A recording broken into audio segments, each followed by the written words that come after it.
நண்பர்கள் அனைவருக்கும் இனிய வணக்கம். எவரையும் மட்டம் தட்ட எண்ணாதீர்கள். இந்த கதையை இங்கே கேட்கலாமா? குரல் வழியில் உங்களுடன் இணைந்திருப்பது ரசூல் பிவி. என்னப்பா முடிவெட்ட எவ்வளவு, சவரம் பண்ண எவ்வளவு என்றார். அவரும் முடிவெட்ட நாதனா, சவரம் பண்ண ஓரணா சாமி என்று பணிவுடன் கூறினார்.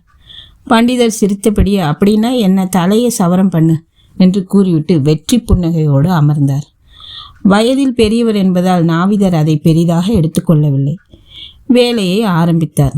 நாவிதர் கோபப்படுவார் என்று எதிர்பார்த்திருந்த பண்டிதருக்கு சற்று ஏமாற்றம்தான். பின்னர் பண்டிதர் அடுத்த கணையை தொடுத்தார். ஏண்டாப்பா, உன் வேலை முடி வெட்டுறது, உன் கைகளைத்தான் பயன்படுத்தி வெட்டுற, அப்புறம் எதுக்கு சம்மந்தமில்லாமல் உன்னை நாக்கோட சம்மந்தப்படுத்தி நாவிதன்னு சொல்கிறாங்க? இந்த கேள்வி நாவிதரை நோகடிக்கும் என்று நம்பினார். ஆனால் நாவிதர் முகத்திலோ புன்னகை. நல்ல சந்தேகமுங்க சாமிங்க. நாங்கள் தொழில் செஞ்சால் மாத்திரம் பத்தாது, முன்னால் உட்கார்ந்து இருக்கிறவங்களுக்கு அலுப்பு தட்டாமல் இருக்க நாவால் இதமாக 4 வார்த்தை பேசுகிறதுனால தான் நாங்கள் நாவிதர்கள். எங்கள் பேச்சை கேட்கறதுக்குனே எத்தனை பேர் எங்களை தேடி வராங்க தெரியுமா? இந்த அழகான பதில் பண்டிதரை மேலும் கடுப்பேற்றியது. அடுத்த முயற்சியை துவங்கினார். இதென்னப்பா, கத்திரிக்கோள்னு சொல்கிறீங்க, கத்திரி மட்டும்தானே இருக்குது, கோல் எங்கே போச்சு? இந்த கேள்விக்கு பலமான சிரிப்பு மட்டும்தான் பதிலாக வந்தது நாவிதரிடமிருந்து. சாமி, ரொம்ப சிரிப்பாக பேசுகிறீங்க என்று சொல்லி நிறுத்தி கொண்டார். இதிலும் பண்டிதருக்கு ஏமாற்றம். கொஞ்சம் கடுமையாகவே ஆரம்பித்தார். எப்போ பார்த்தாலும் வெட்டி தள்ளிக்கிட்டே இருக்கிற, ஊரில் நீ தான் பெரிய வெட்டி பய போல இருக்கு.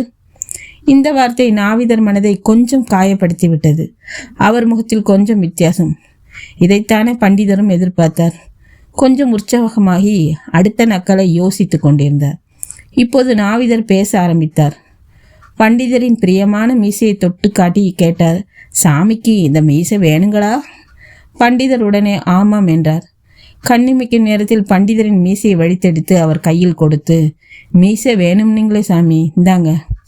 பல வருடங்கள் ஆசையாய் வளர்த்த மீசை இப்போது வெறும் மயிர்கற்றையாய் அதிர்ச்சியில் உறைந்து போனார் பண்டிதர்.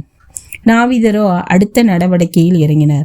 அவரது அடர்த்தியான புருவத்தில் கை வைத்தபடி கேட்டார். சாமிக்கு இந்த புருவம் வேணுங்களா? இப்போது பண்டிதர் சுதாரித்தார். வேணும்னு சொன்னால் வெட்டி கையில் கொடுத்துருவான் என்ற பயத்தில் உடனே சொன்னார், இந்த புருவம் எனக்கு வேண்டாம், வேண்டவே வேண்டாம். நாவிதர் உடனே பண்டிதரின் புருவங்களையும் வழித்தெடுத்தார். சாமி தான் புருவம் வேண்டான்னு சொன்னீங்கல்ல, அதை குப்பையில் போட்டுடுறேன், சாமி பேச்சுக்கு மறு பேச்சே கிடையாது என்றபடி கண்ணாடியை பண்டிதரின் முகத்துக்கு முன்பாக காட்டினார். 40 வருஷமாய் ஆசையாய் வளர்த்த மீசை இல்லாமல், முகத்துக்கு கம்பீரம் சேர்த்த அடர்த்தியான புருவமும் இல்லாமல் அவருடைய முகம் அவருக்கே மிகுந்த கோரமாக இருந்தது. கண்கள் கலந்த குனிந்த தலை நிமிராமல் ஓரணாவை அவர் கையில் கொடுத்து விட்டு விரக்தியில் தளர்ந்து போய் நடையை கட்டினார் பண்டிதர். நம்முடைய அறிவும் புத்தியும் திறமையும் அதிகாரமும் அந்தஸ்தும் பொருளும் மற்றவர்களுக்கு உதவுவதற்கே தவிர மட்டம் தட்டல்ல. இதை உணராதவர்கள் இப்படித்தான் அவமானப்பட நேரும். தலைகணம் நம் தலையெழுத்தை மாற்றிவிடும். இந்த பிரபஞ்சம் அனைத்து உயிர்களுக்கும் சொந்தமானது. அனைத்து உயிர்களும் ஒவ்வொரு வகையிலும் சிறப்பு வாய்ந்தவர்களே. நாம் பெற வேண்டியது நல்ல அனுபவங்களை தவிர வேறொன்றும் இல்லை. ஆகவே இறைவனால் படைக்கப்பட்ட அனைத்து உயிர்களையும் நேசிப்போம், மதிப்போம். இந்த கதை உங்களுக்கு பிடிச்சிருக்குன்னு நினைக்கிறேன். இந்த கதையை நீங்கள் லைக் பண்ணுங்கள், ஷேர் பண்ணுங்கள், கமெண்ட் செக்ஷனில் உங்களோட மேலான கருத்துக்களை பதிவிடுங்க. கதையை கேட்டமைக்கு நன்றிகள் பல. நன்றி, வணக்கம்.